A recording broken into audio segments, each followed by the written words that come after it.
Good evening everyone. कल की video में बेटा हमने डिस्कस किया था कि किस तरह से रिसोर्सेज जो हैं हमारे लिए इम्पॉर्टेंट हैं, किस तरह से हम नेचुरल जो भी रिसोर्सेज हैं उनसे कनेक्टेड हैं। हमने देखा कि कोई भी लिविंग बीइंग जो है वो अपने सर्वाइवल के लिए नेचुरल रिसोर्सेज पर डिपेंड है जीवित रहने के लिए। ओके, जैसा कि हम देख सकते हैं कि अगर हम किसी भी एक रिसोर्सेज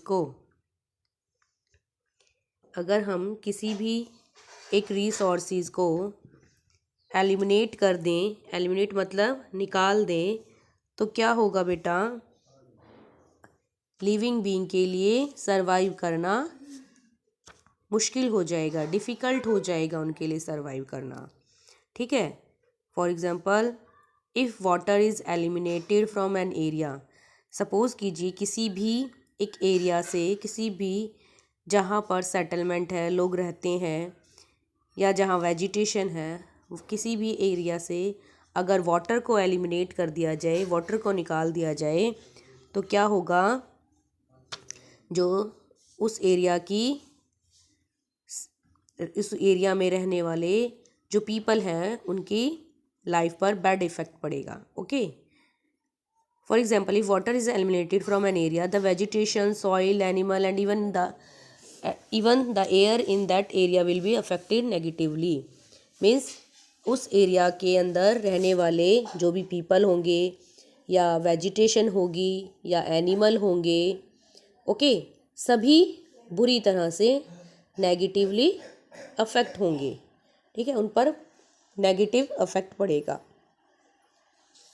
क्योंकि विदाउट वाटर वो जी ही नहीं सकते, सरवाइव कर ही नहीं सकते, है ना। नेक्स्ट टॉपिक आता है classification of natural resources. Next topic क्या है, नेचुरल जो रिसोर्सेज हैं उन्हें different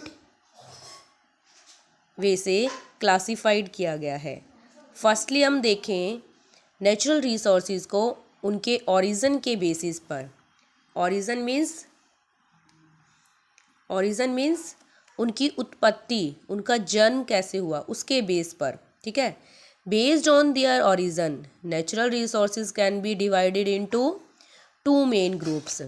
first is biotic resources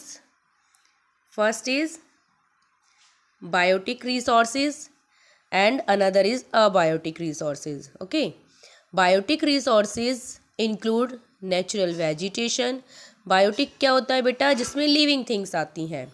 ठीक है, तो बायोटिक रिसोर्सेज जो है उसमें कौन कौन सी चीज़ें इंक्लूड हैं, natural vegetation, forest, wild life, aquatic ecosystem, both fresh water and salt water, ये सभी जिसमें लाइफ है, जिसकी वजह से लाइफ है, जीवन है जिसमें, वो सभी बायोटिक रिसोर्सेज के अंदर आते हैं। ओके, नेक्स्ट आता है अबायोटिक रिसोर्सेज। अबायोटिक रिसोर्सेज में आ जाती हैं नॉन लिविंग थिंग्स। ओके, इसमें क्या क्या इंक्लूड है, लैंड जिसे हम यूटिलाइज करते हैं अपने सेटलमेंट के लिए, अपने रहने के लिए, सॉइल जिसे हम कल्टीवेशन के लिए यूज़ करते हैं, वाटर जो कि हमारे सभी के सर्वाइवल के लिए इम्पॉर्टेंट है, मिनरल्स, ये सभी आ जाते हैं अबायोटिक रिसोर्सेज में। ओके, तो हमने देखा ओरिजिन के बेसिस पर जो रिसोर्सेज है नेचुरल रिसोर्सेज, वो कितनी कैटेगरी में डिवाइड है, टू। कौन कौन सी, बायोटिक और अबायोटिक रिसोर्सेज। बायोटिक में लिविंग आ जाएंगे, ठीक है, और अबायोटिक में नॉन लिविंग।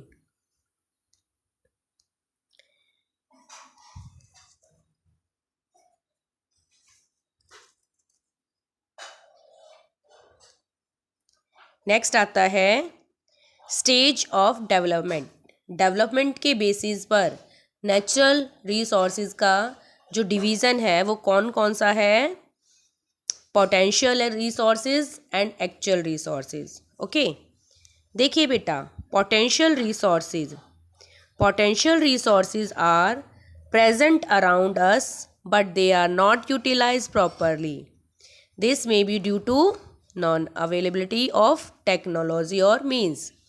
Potential resources होता है बेटा वो resources जो हमारे अराउंड अस तो है, बट उसे हम प्रॉपरली यूटिलाइज नहीं कर रहे हैं। मीन्स वो हमारे आसपास है, प्रेजेंट है, बट लेकिन हम उसको यूटिलाइज मतलब यूज़ नहीं कर पा रहे हैं अच्छे से। ठीक है, this may be due to, और ये किस वजह से हम इसको यूज़ नहीं कर पा रहे हैं, क्योंकि उस रिसोर्सेज को जो हमारे पास तो है लेकिन हम उसे यूज़ नहीं कर सकते। क्यों? क्योंकि हमें उसको यूज़ करने की जो टेक्नोलॉजी और जो साधन हमें उसको यूज़ करने के लिए चाहिए वो अवेलेबल नहीं है हमारे पास, इसीलिए। ठीक है, पोटेंशियल रिसोर्सेज होते हैं जिन्हें हम अभी प्रेजेंटली यूज़ नहीं कर रहे, बट इन फ्यूचर हम उसको यूज़ कर सकते हैं। उनकी पॉसिबिलिटी है फ्यूचर में यूज़ करने की, क्योंकि अभी हम उनको क्यों नहीं यूज़ कर पा रहे हैं, क्योंकि हमारे पास प्रॉपर टेक्नोलॉजी नहीं है उसे यूज़ करने की। इसके एग्जाम्पल हैं oceanic tides, waterfalls and rivers in our country can be put to potential use for generation of electricity, okay, if infrastructure is available. देखिए, ओशियंस में जो टाइड्स आते हैं, वाटरफॉल्स है, रिवर्स है, ठीक है, अब हमारी कंट्री में हम इनसे इलेक्ट्रिसिटी जनरेट नहीं कर सकते, क्योंकि हमारे पास वो इंफ्रास्ट्रक्चर अवेलेबल नहीं है, मतलब वो सुविधाएं उपलब्ध नहीं है हमारे पास, वो टेक्निक्स, वो टेक्नोलॉजी हमारे पास अवेलेबल नहीं है जिससे हम इस रिवर, वाटरफॉल, ओशियनिक टाइड्स के वाटर से इलेक्ट्रिसिटी जनरेट कर सकें। बट फ्यूचर में इसकी संभावना है ठीक है। नेक्स्ट आता है actual resources. Stage of development के बेसिस पर 2 कैटेगरी में रिसोर्सेज को डिवाइड किया गया है। फर्स्ट हमने रीड की पोटेंशियल रिसोर्सेज, सेकंड है actual resources. Actual resources, the resources which have been developed by man for his own use and which are being continuously utilized are actual resources। वो resources बेटा जो man ने developed किए, ठीक है, the resources which have been developed by man for his own use, मनुष्य ने अपने यूज़ के लिए उन्हें डेवलप्ड किया, and which are being continuously utilise, और जो आज लगातार यूज़ भी किए जा रहे हैं, वो एक्चुअल रिसोर्सेज है। मीन्स उनके बारे में हमें पता है कि वो कहाँ अवेलेबल है, और उन्हें यूज़ करने के लिए हमारे पास जो टेक्नोलॉजी होती है, टेक्निक्स जैसे हम उनको निकाल सकते हैं, उनको यूज़ कर सकते हैं, वो सब हमारे पास अवेलेबल है और उनको हम यूज़ कर पा रहे हैं। ठीक है, वो है एक्चुअल। उनमें आते हैं coal, petroleum, uranium. Come under this category. These resources may not be fully exploited due to the limitation of the available technology. Okay, ये जो resources हैं not to be fully exploited due to limitation of the available technology, मतलब हम इन्हें पूरी तरह से, ये जो resource है इसको यूज़ करने के लिए कुछ जो टेक्नोलॉजी हमारे पास अवेलेबल है उनकी कुछ लिमिट है, इसीलिए हम उन्हें पूरी तरह से ख़त्म नहीं कर सकते हैं। For example, in India we have a large reserve of coal, but it can not be use economically as we do not have the proper technology. जैसे कि कोल के बहुत बड़े भंडार हैं हमारे इंडिया में, लेकिन हम उन्हें अपने इकोनॉमिकली यूज़ के लिए यूज़ नहीं कर सकते, क्योंकि हमारे पास प्रॉपर टेक्नोलॉजी नहीं है हर पर्सन के पास, उसको कि वो हर पर्सन जाए और उसे वहाँ से निकाले कोल माइन से और उसको अपने पर्सनली खुद के लिए यूज़ करें। Okay, scientist know that nuclear fusion where in the nuclear और nuclei of hydrogen atoms are combined is a potential limitless source of energy, but it is not here yet clear to people how to use it safely. Scientist जो है उन्हें पता है nuclear fusion के बारे में, ठीक है। वेयर इन द न्यूक्ली, कहाँ न्यूक्ली और हाइड्रोजन एटम्स किस तरह से बनते हैं, कैसे उससे एनर्जी क्रिएट की जाती है। बट लेकिन हमें वो चीज़ क्लियर नहीं है। लोगों को, जो साइंटिस्ट को तो इन चीज़ों का पता है, लेकिन एक कॉमन पीपल जो है उसे इन चीज़ों की नॉलेज नहीं है कि कैसे उसको सेफली वो यूज़ कर सकता है। ओके, क्योंकि वो टेक्नोलॉजी अभी हमारे पास नहीं है। नेक्स्ट आता है रिन्यूएबिलिटी के बेसिस पर। रिन्यू मतलब दोबारा से किसी चीज़ की पुनः निर्मित होना, दोबारा से उस चीज़ को बनने की उसकी जो क्षमता है, ठीक है। तो रिन्यूएबिलिटी क्या होता है कि कोई भी रिसोर्स दोबारा बन सकता है या नहीं बन सकता, इसके बेसिस पर।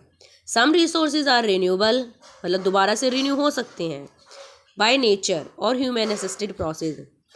अदर्स आर नॉन रिन्यूएबल, कुछ तो ऐसे रिसोर्सेज होते हैं जो अपने आप नेचर के थ्रू या ह्यूमन की हेल्प से बन सकते हैं, लेकिन कुछ ऐसे होते हैं जो रिन्यू नहीं हो सकते, उन्हें रिन्यू होने में काफ़ी लंबा टाइम पीरियड लग जाता है। ओके, फर्स्ट आता है renewable resources. Renewable resources those resources continue to renew themself through various process over a period of time. वो रिसोर्सेज जो दोबारा से अपने आप को रिन्यू कर सकते हैं, दोबारा बन सकते हैं एक टाइम पीरियड के बाद। They can be renewed without putting themselves into danger for their future use. मतलब ये रिन्यूएबल रिसोर्सेज जो है फ्यूचर, मतलब अपने फ्यूचर में भी, मतलब किसी भी चीज़ को बिना किसी खतरे में डाले अपने फ्यूचर यूज़ के लिए भी उनको दोबारा से जनरेट कर सकते हैं, ठीक है। इसके एग्जांपल है solar energy, air, water, animals, plant, human, ये सभी रिन्यूएबल रिसोर्सेज हैं, ये रिन्यू हो सकते हैं। There is no hidden cost in the regeneration of these resources. इनको दोबारा से रीजनरेट करने में कोई भी कॉस्ट नहीं लगती। Example, we do not have to pay for the air. For example, हम एयर को दोबारा से रीजनरेट करते हैं तो ये नहीं है एक बार हमने एयर यूज़ कर ली तो उसके लिए हमें पे करना पड़ेगा, ठीक है। वी ब्रीथ और सनशाइन दैट वार्म्स अस। जैसे एयर को आज अगर हमें एयर मिल रही है तो ये नहीं कल हमें एयर नहीं मिलेगी। आज हमें सनशाइन मिल रहा है तो ये नहीं है कल हमें नहीं मिलेगा। इनके लिए हमें कोई पे नहीं करना पड़ता। तो ऐसे रिसोर्सेज जो दोबारा से रिन्यू हो सकते हैं बिना किसी को खतरे में डाले, ऐसे रिसोर्सेज रिन्यूएबल रिसोर्सेज कॉल किए जाते हैं। नेक्स्ट आता है non renewable resources. These resources get completely exhausted after use and can not be replace और रिन्यूड। वो रिसोर्सेज जो एक बार पूरी तरह से एग्जॉस्टेड होता है, ख़त्म हो जाते हैं। अगर कम्प्लीटली पूरी तरह से कोई रिसोर्सेज अगर पूरी तरह से ख़त्म हो जाता है यूज़ करने के बाद, तो उसे रिप्लेस्ड और रिन्यू करना मुश्किल होता है, ठीक है। क्यों? क्योंकि उसे दोबारा से रिन्यू होने में, बनने में काफ़ी लाखों करोड़ों साल लग जाते हैं। For example, petroleum products, coal etc. are non-renewable resources. Once they have existed, we will have to learn to live without them. अगर एक बार ये नॉन रिन्यूएबल रिसोर्सेज ख़त्म हो जाते हैं तो हमें उनके बिना ही रहने की हैबिट हमें डालनी होगी। ओके, तो ये था बेटा रिन्यूएबिलिटी के बेसिस पर। ओके, आज हमने जो रीड किया वो था नेचुरल रिसोर्सेज का क्लासिफिकेशन, उसके ओरिजिन के बेसिस पर, स्टेज ऑफ डेवलपमेंट के बेसिस पर और रिन्यूएबिलिटी के बेसिस पर। ओके, नेक्स्ट क्लास में हम रीड करेंगे मैन मेड रिसोर्सेज के बारे में।